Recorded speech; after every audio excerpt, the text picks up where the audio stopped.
This week's discussion is on the teacher career model. So the discussion question is this.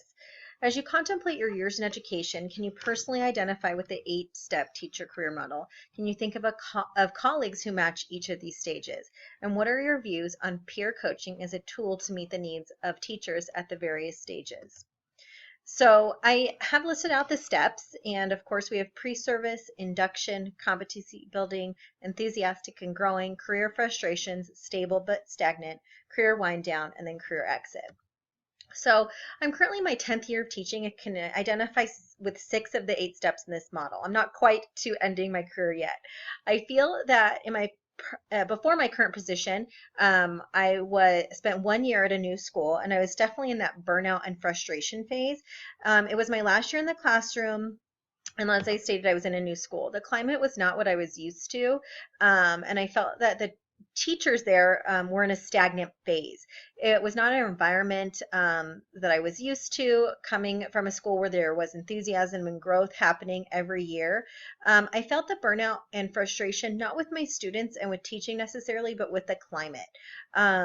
It just wasn't as collaborative as I was used to, if at all. On a team of 7, only 3 of us collaborated at any given time.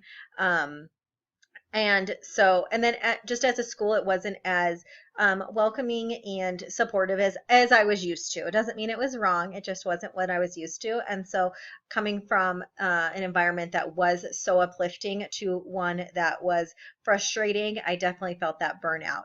In the current position I'm at, I'm definitely back in that enthusiastic and growing phase. Of course, I feel burnout here and there, but I don't want to leave my position. I'm very happy where I'm at. I've been given the opportunity to grow in my leadership capacity, and am working closely with my administration on a daily basis. There are new things to learn every day, and I learn about budgeting, staffing, many administrative duties, behavior of students and staff, and then all other aspects of administration. I'm very lucky to have a great mentor.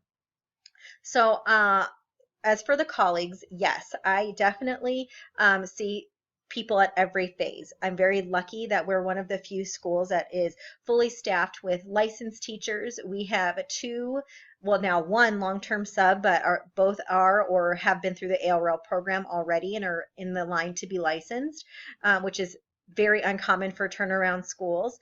And we have teachers who have went through ARL in the summer, so they're brand new. We have 2nd-year TFA teachers.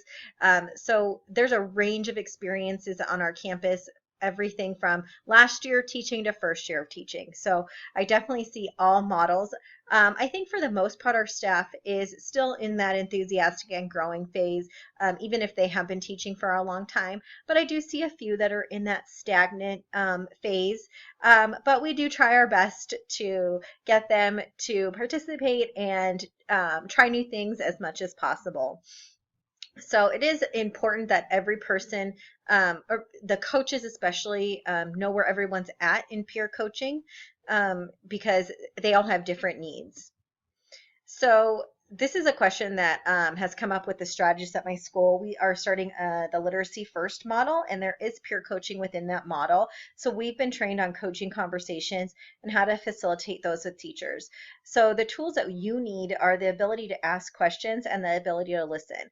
The key that I've come away with is that it's important to just continue to ask questions so that they're very self-reflective.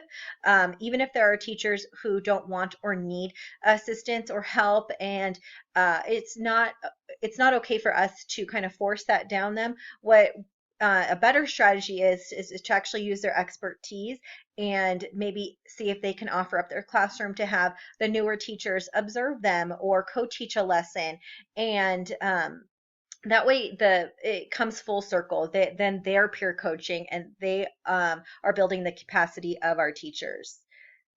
So that is it for this week's discussion.